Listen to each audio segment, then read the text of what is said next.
So welcome everyone. My name is Crystal. I am the director of the Tutoring Center at Los Angeles Pierce College, and I'm also a coordinator for the California Community Colleges Success Network, or 3CSN. And that is a statewide professional learning organization that sponsors this amazing party that we get to throw every Friday afternoon. So every Friday at 3 o'clock, the Peer Educator Hour happens, and folks from all over California and beyond, peer educators, faculty members, staff members, and peer educators can mean SI, can mean tutor, can mean mentor, all over the place, students. We all come together and we talk about how we can create more powerful student-centered learning environments for our students, and how we can empower ourselves by sharing our strengths and building our community. So to that end, every Friday this semester, we've got different folks from across the state showing off their stuff, telling us about their practice and leading conversations about how we can be more powerful together. And so I am super excited about Sarah's presentation today about boundaries within all of our different roles and what all that can mean in all of its different manifestations. So please join me in welcoming Sarah and thanking her for taking on this ginormous topic and breaking it down into manageable chunks for us to discuss and explore. So welcome aboard, Sarah. Take it away. Hi. Hello, everybody. Hi, I'm Sarah Leinen, pronouns she, her, hers. And I just kind of maybe a little history of the background of this topic is over the past few years, I've been really just trying to focus on setting and maintaining boundaries for myself. And I've gotten better. And this semester has especially been like the reward of all those past years of effort of setting things up. Now, is everything perfect? No. So the reason why I wanted to do this topic is, one, because it's so important, and I feel like us as educators in whatever capacity we're educators are not very good at this, because we're drawn to this job because we love helping others, we love doing for others. That really feeds our ego, right? But then it's draining. So it's not the most natural thing, I think, for the people in this group. And so I think it's just something that really needs to be discussed. And then also, since I can definitely improve, I want to steal from what works for you all as well. I guess, admittedly, this is a selfish presentation, so I cannot wait. But let's get started. All right, kind of setting everything up. Let me put a link to this presentation in the chat in case you want it at some point, then you have access to it. And of course, I can always add it into the chat as we go. But here is access to this presentation. But yes, my name is Sarah Leinen. A little bit of background on me is I have a master's in teaching and a master's in English, and also a graduate certificate in reading and adult learning. So, I love educational psychology, is just my jam. I teach part-time at El Camino College and Long Beach City College. Yay. So here's our agenda for today, just an overview from 3 to 4, kind of like what happens every week is where we're going to be doing the main chunk. And then from 4 to 4:30 is the optional part where if you're able to stay that half an hour, we'll just do a little bit more. And then here's a breakdown. I'm not going to go into all this stuff because you can read, and then also it's going to be on every slide. You'll see. Look at, there it is. So a little introduction for my journey. And the reason why I'm giving all this to you is because I've had many different roles in colleges and in community colleges. And so I tried to create this presentation with that in mind, knowing that there's a lot of different roles in this room today. And, you know, admittedly, a lot of the resources are going to be sort of with the audience of teaching faculty in mind, but definitely tweakable, definitely adaptable. And if you need additional help with adapting, know that I can help with that, because I've been different types of tutors. I've been different types of staff members, different types of classified staff. I've, you know, taught in many different departments. So just a little bit of background, this isn't my bragging slide. This is not my resume slide. This is just the empathy slide. Okay, so we are definitely here on this first agenda point. Here's our outcomes and our community agreements. This is what we're trying to get done today. We're trying to learn about different ways to set and maintain boundaries, create those goals, collaborate on best practices. Remember, I want to steal. Establish empathy and support with others with their boundary needs, start setting up some systems, and overall have a great time with great people. And so community agreements, this is the same as every week, where please just give your permission to be open-minded, interact, be confused. It's fine. We're all confused. That's why we're here. And then be kind. And if you're unable to join a breakout room, please message Lindsay Lazo in the chat. Any questions before we move on? I'm rushing through because I want to get to our stuff. So if anyone's like, why is she talking so quickly? That's why. All right, if you're not familiar with Zoom, the controls on the bottom, that's how you do chat. Here's how you do reactions. For instance, if you want to raise your hand, that's what you do. If you want to give me some love, there you go. If you want to celebrate, if you think I'm hilarious, you know, just that's how, those are the different symbols to help with that. Okay, so in getting into boundaries, there's different types of boundary setting. There is the preemptive strike, setting boundaries before they're pushed. Oh, thanks for the love. There is the setting and maintaining boundaries when they're actually being pushed. Thank you, Crystal. And then there's what happens when what you're trying to do is not working. So these are the different types of boundary settings, and will be the tips that we're going over will kind of balance and be mixed with these three different categories. So kind of getting us into things, I want you to answer this question based on your campus role, and I'm going to put this Jamboard in the chat. Based on your campus role, use this Jamboard to add any boundary tips or tools you currently use and any boundaries you are trying to set.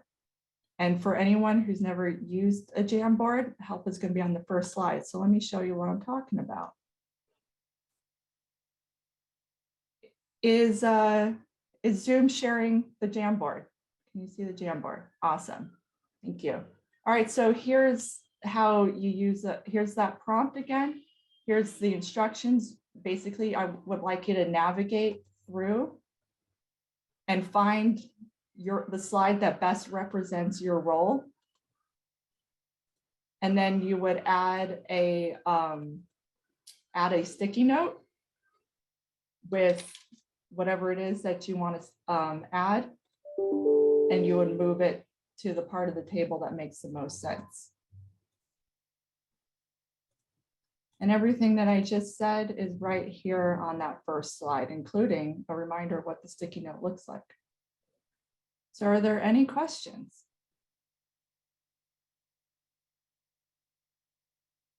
All right. So I'm going to stop sharing my screen so I can see everybody's faces. I'll give you just a couple of minutes to do this. Yes, Cameron. I think one of the interesting ones that I'm seeing a lot of in the tutor one is establishing the boundary of appropriate times to send emails and respond. I think is really important because I've had situations where students have sent either inappropriate emails or they've emailed me at an inappropriate time and are angry that I didn't respond within the time frame in which I told them I wouldn't respond in. Like one thing I have is students email me over the weekend and like, why didn't you get back to me? I'm like, it's a Saturday. I don't email people back on Saturdays. And so I Mhm. think it is really important to set the boundary of like, hey, I am here, I will respond to your emails, but that there is a set time in which that will occur. And that Mhm. you need to be aware that when you fall outside that parameters, then you're going to have to wait for the time that it does occur to happen. Right, exactly. And then being firm with that. I mean, yes, they can get upset. Like a feeling is a feeling, but but if you've established your boundary, then that's their choice to be upset. And that's something that I tell myself all the time, because I'm a people pleaser. I think a lot of us are here, if not all of us. And then someone gets mad and I'm like, oh my gosh, I'm so sorry. But then in my head, I'm like, no, that was their choice to be upset. And if they want to continue to be upset, then that continues to be their choice. I've done my part. So if these boundaries are established, and then they need to be sometimes reminded, if they continue to be upset, then they continue to choose that emotion. It's no longer your issue. So release it. And I'm seeing in the chat, I'm seeing practical boundaries around masking and spacing. Yes, absolutely. Yeah, we're all in this together. And Crystal says that's such a good point. You're a part-time employee with lots of other responsibilities, but you're also taking on responsibility for others too. It's hard to balance all of that. I, like, if you kind of just remember when we were all in grade school, didn't we all think that the teacher lived in the classroom and only existed when we showed up?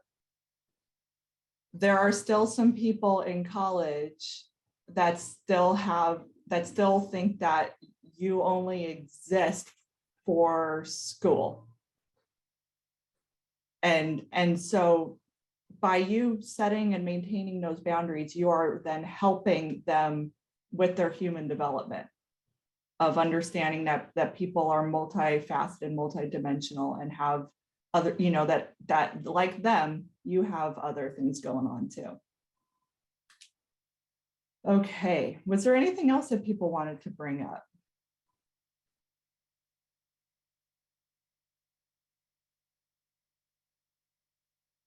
So, all right, well, keep all this stuff in mind for the next part.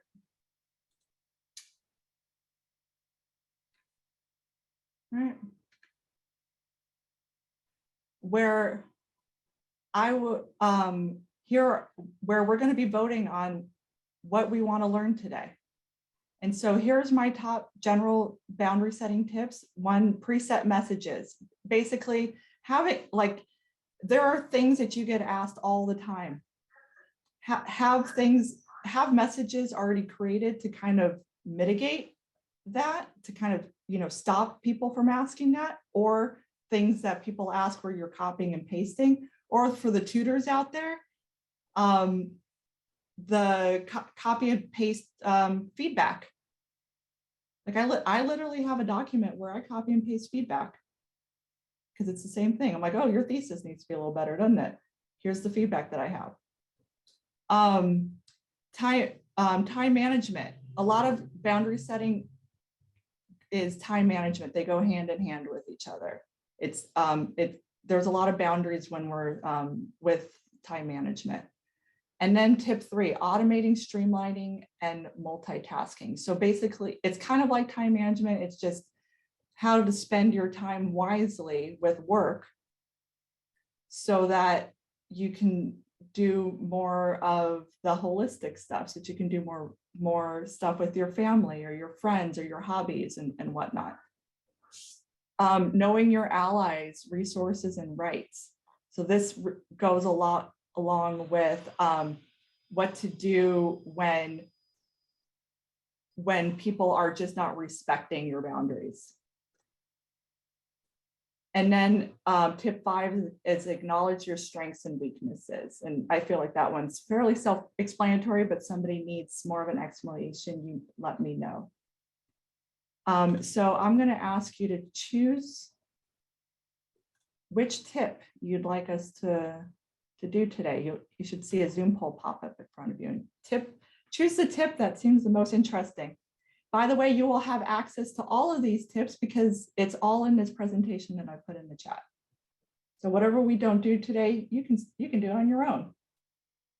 Okay, so I'm just going to give a few more seconds for you to make your choice. Oh, never mind, everyone's all done.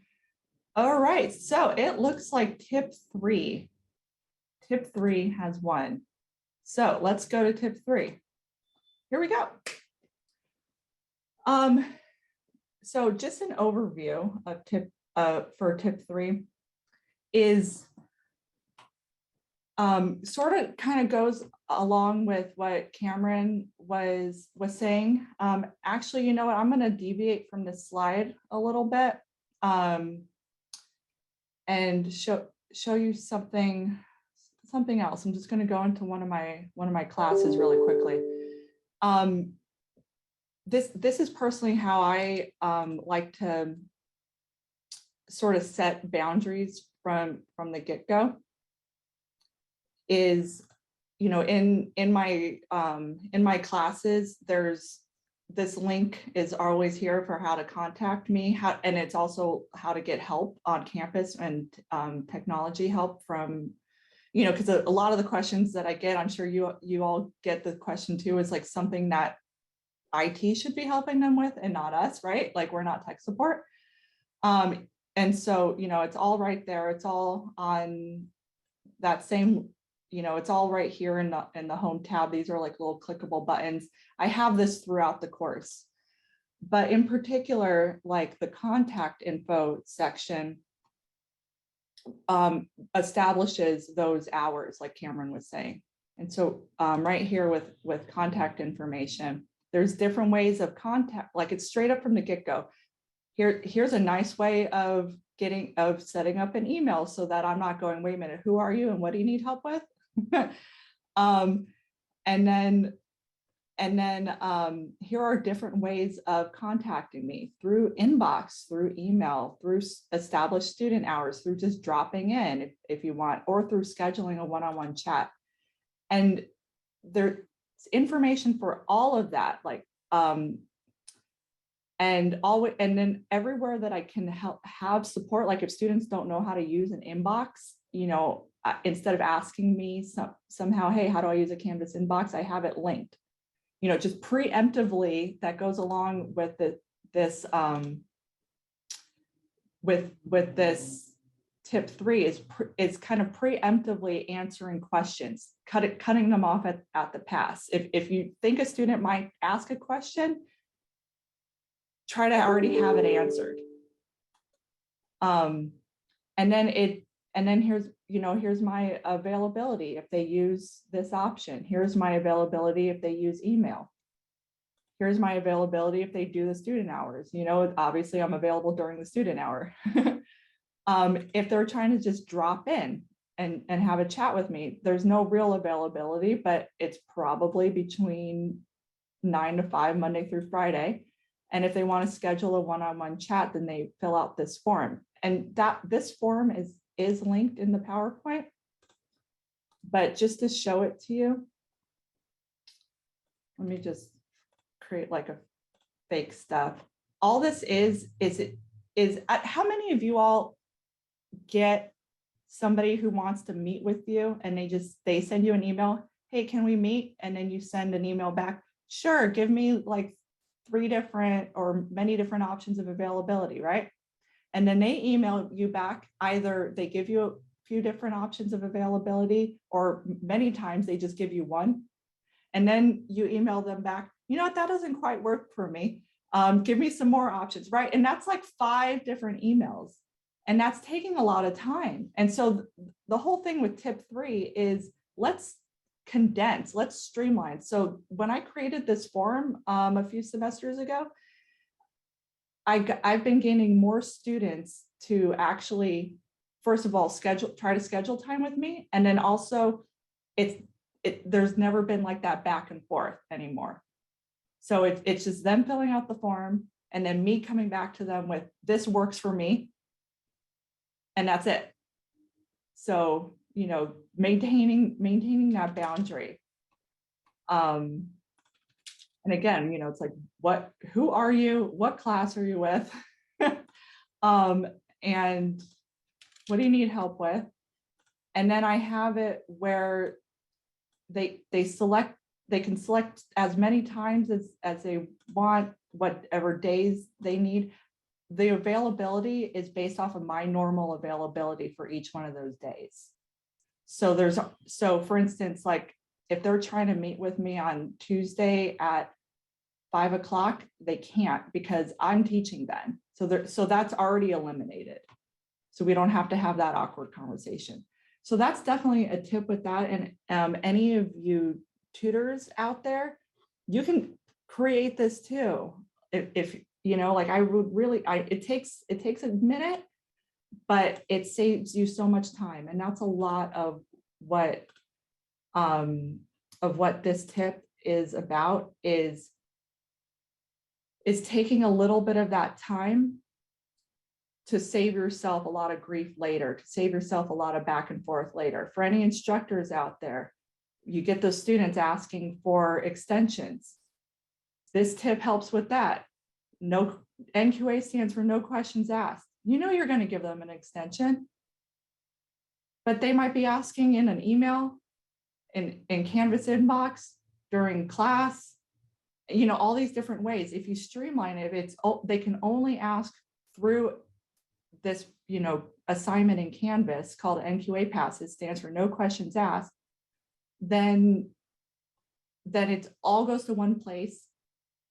There's boundaries that are set. There's rules that they have to follow. And you're not missing any requests. So nobody's going, hey, you forgot to give me this pass and all of that. And it stands for no questions asked. Like they don't need to give us an excuse. The extension, the reason for the extension can be anywhere from I fell asleep to, you know, I ended up in the hospital, you know, something terrible, right? Like whatever their excuse is, it's valid. If they need right? Like, it's like, I don't feel like being the judge of what's valid for them. Like, I don't know their intimate lives. And so here are sample directions. You'll see that my stuff is always going to be very detailed. So this is just sample directions because again, I try to just pre-answer a lot of questions. But basically all it is they just write the name of the assignment that they need an extension for and press submit. That's all it is. And so it kind of streamlines that. And then how to just ways to get help. I already showed you, have it be scattered, you know, post in your office, be posted in your centers, where your desk is, where have you.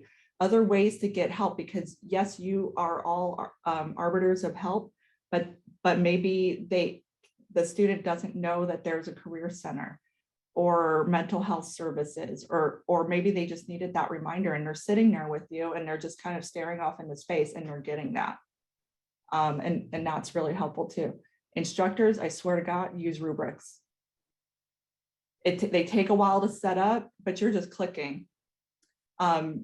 Tutors, you can definitely use rubrics as well, in your own way, where it's just like, hey, this is what's looking good and this is what needs to be improved on, and you're just kind of circling, or if it's digital, then you're clicking, which is amazing.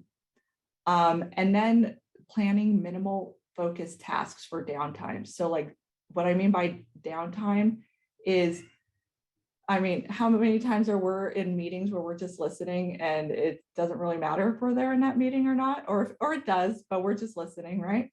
Like, what can you be doing during that time? Like I have grading assignments that I usually do while I'm listening, and I'm definitely getting the info. I'm also a student right now in a program, and that's, you know, when I'll be like setting up, you know, I'll be doing like all my printing. Kind kind of thing. Maybe lulls between appointments and helping students, you know, like you might just gain like an extra 5 minutes. What can you do? When you're in a waiting room, like at the doctor or therapy or getting some kind of car maintenance, what can you be doing during that time? When you're in some kind of a transportation situation where you're not the one who's actually doing the transporting, what can you be doing during that time? Or if you are the one doing transportating, is there like an audio thing that you can be listening to? And so kind of doing like that multitasking where there's not a lot of concentration that needs to be happening, because then that helps you have a better work-life balance because you're kind of stacking. Again, it has to be stuff where there's not a lot of concentration that needs to be happening. And then different task examples, like I already said, like easy grading assignments where I don't have to give a lot of feedback, or prepping homework that doesn't need a lot of concentration, like printing, or, you know, clicking through stuff, whatever. Ooh, sorry. Okay. Are there any questions or anything that you all want to add about any of this? Yes, Cameron. I think the no questions asked pass is a brilliant idea. I feel like a lot of students, there's a lot of stress about turning in assignments or work on time, and we have no idea why they might be late on an assignment. And there's usually, it could be something as silly as I overslept. But the fact is, especially in this COVID world we live in, it's kind of, it's a lot. I feel a lot more lenient towards these kind of situations because there's so much stuff happening in people's lives. It's so difficult to even sometimes just show up on a Zoom call for some students. So I like the idea of giving them an ability to not have to have a complete like panic attack over like being late on assignment, because I've been there with students where they are freaking out because they're the deadline's coming up and they have no idea how they can complete it in time. So I really like that because I feel it helps alleviate a lot of stress for students. Students do love it, absolutely, and they also it's also I mean, I feel like it's more real world. Like, I mean, let's think about it, everybody. Like, how many times have you asked your boss for an extension and they've been like, okay? You know, like, why are we stricter with our students than real life is on us? And students are getting paid by letters, like A, B, C, D, F, and we're getting paid with money. Like, it just doesn't make sense to me. So like, but they do have, let me show you.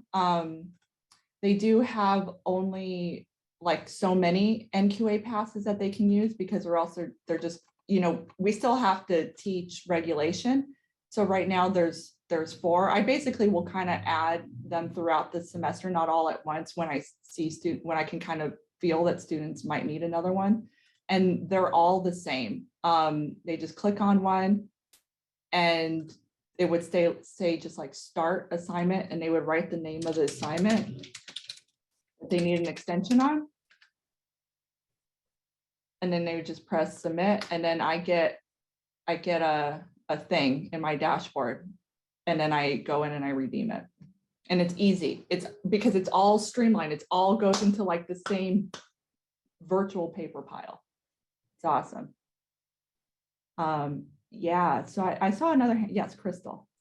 Yeah, I just wanted to say 2 things. First of all, I just love the idea of like hyperlinking resources and frequently asked questions into your correspondences to students. I think that that's just fantastic, right? So like, if you're going to send out a welcome email to students or an introduction email to students, to have hyperlinks in there, you know, so because like those if you're trying to say everything that you want to say, like your email would be 30 pages long, right? And nobody's going to read that. And so like, if you just want to do a quick and easy introduction for your students, if you're a tutor, like just writing like a 3 or 4 sentence email of introduction with hyperlinks to where they want to find more information, just having all of that centralized in a place so that when student questions come up over and over and over again, you have it, and also having it linked to them, I just think is just such a brilliant idea.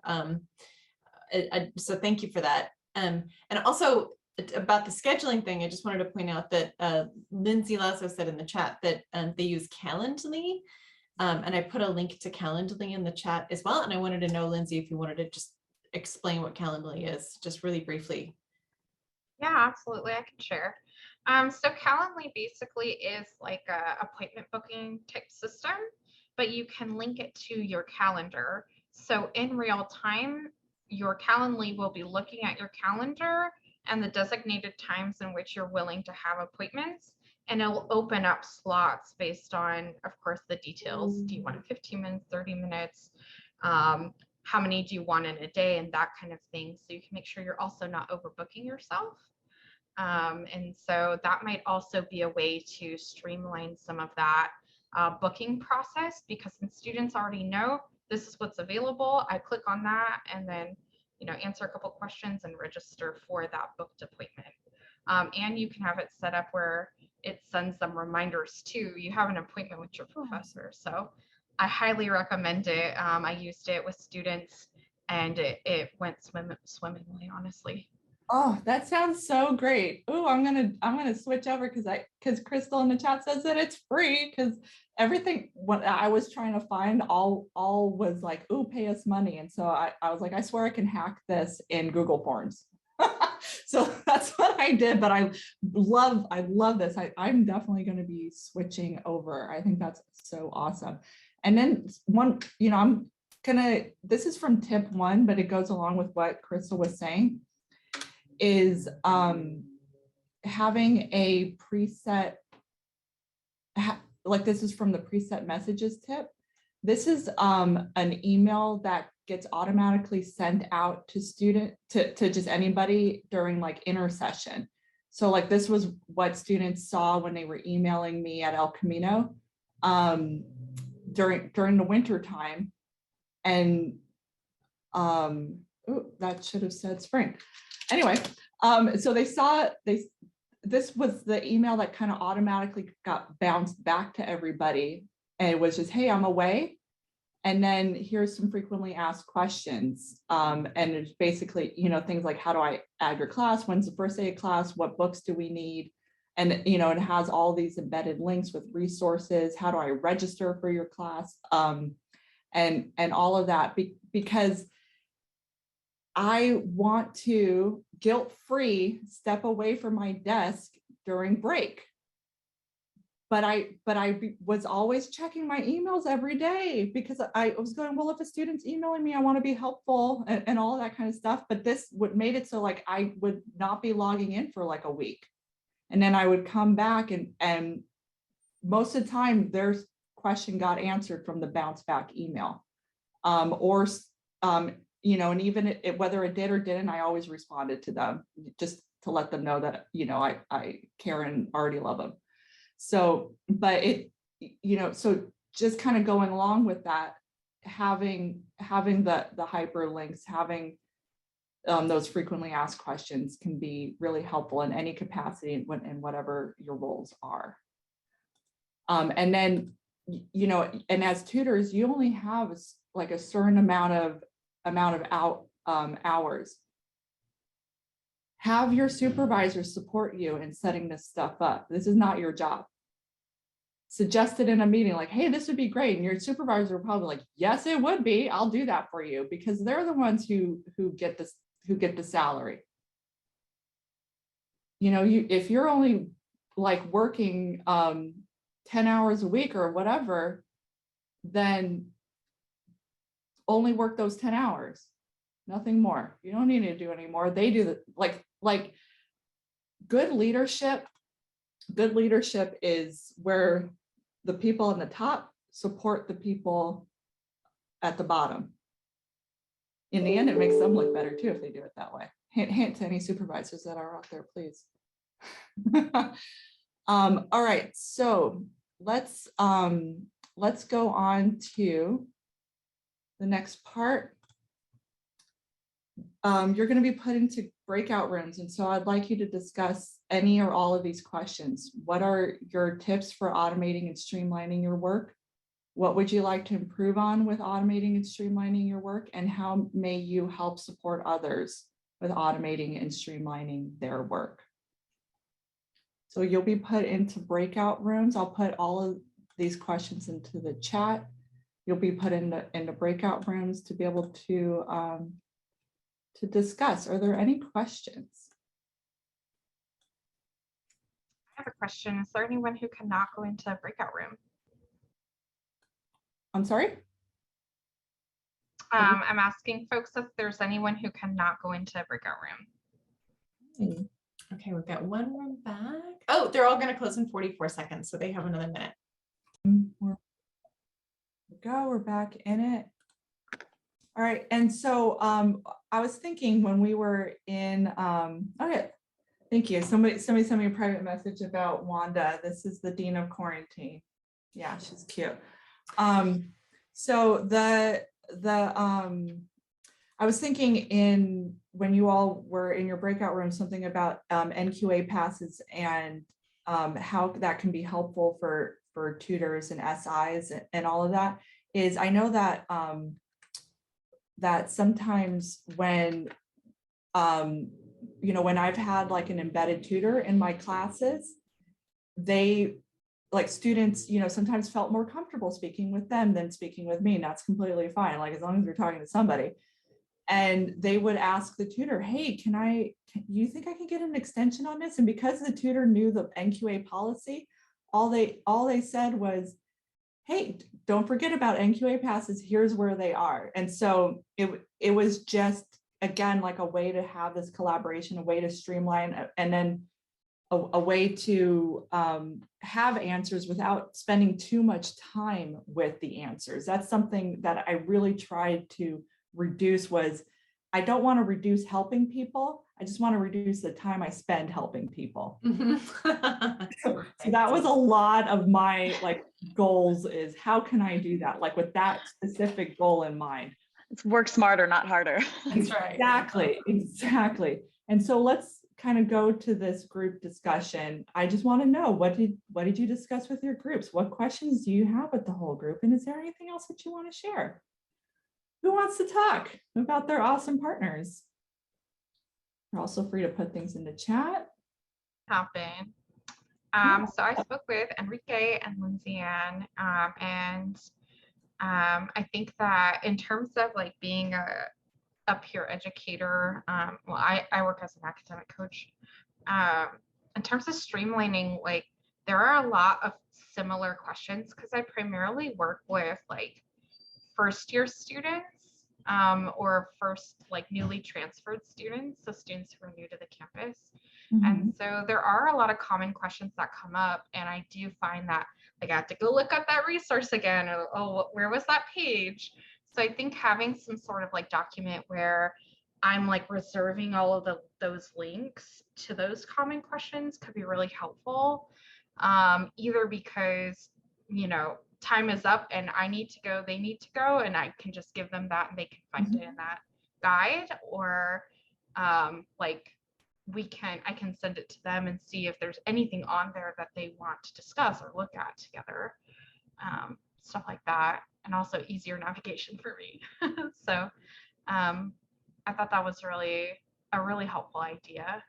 And then what's also really great about having stuff like that that's preset, as a document is you're giving, is like the fairness of it all. You're giving this student the same information that you're giving this student. Because that's another reason why I created like a list of like common feedback responses. By the way, my common feedback responses also has where, I don't just tell them like you need to improve your thesis. There's resources for how in that. And so, because who I am at the beginning of giving feedback is very different than who I am at the end.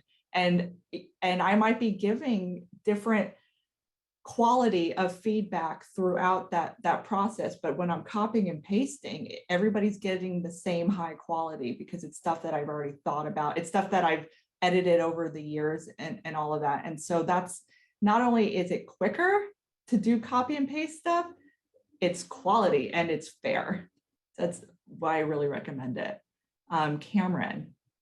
So one of the things I commonly had as a course in a tutor was essay-based questions. Like, I don't know how to do X, Y, Z thing in my essay. So I created this worksheet. I typed in the chat before, but it goes over like, here's what your introductory paragraph should be. Here's what your second body paragraph. It breaks down each of the paragraphs in a description of what should be in that paragraph. And I put space in there as a Word doc so they can type under it, so they can use it as an outline to construct each section of their paper. And at the back of it, it has a citation guide that I just emailed out to people because I don't know how to cite sources. Like, here's how you cite sources. And it even has like comments about like, hey, avoid block quotes at all costs. Teachers don't know, people generally don't enjoy block quotes. They just seem like you don't understand how to process the material. I'm not saying you're lazy, but if you have too many of them, it can give the bad impression of something like that. So I give them this worksheet that has their essay outlined in what each paragraph should be and how it should be structured. And then I have a background that goes over why we need to do citation properly and how to avoid accidental plagiarism. Mhm. Exactly. Yes. And I mean, please share that in the chat for everybody if you want and feel comfortable. You know, we're educators. We all know about stealing and adapting, right? And so like that. Oh, that sounds so wonderful. And then to kind of even go along with the whole plagiarism thing, you know, a lot of times people don't know that they're plagiarizing. That comes from a place of privilege of expecting people to know what plagiarism is and all of that. And so, you know, having those resources and taking the shame out of it and and not being punitive with it, where they're automatically like kicked out of school or getting an F, you know, like how can they learn and use this as a way to improve? And, you know, and now that you've learned something, how about resubmit this where it's not plagiarized? Right. So anybody else? And oh, by the way, I know that we're going over. Watch out for. Sorry, let me share my screen really quickly. We're in the what's next, so please come back next Friday at 3.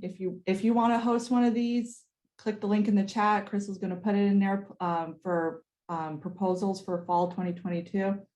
If you'd like to stay until 4:30, we're going to discuss more and play more with today's concepts. And please complete the eval in the chat. Crystal will be putting all of this information in the chat for you. And Crystal, is there anything that you want to say? By the way, nobody's getting kicked out. This is just like the 4 o'clock mark. Yeah, just if you gotta go. Next week, I believe is an ESL professor is going to come in and talk about linguistic profiling and microaggressions. It's going to be so lit. So come on back. But we hope you stay, and we have more tips to go over, right, Sarah? Mm-hmm.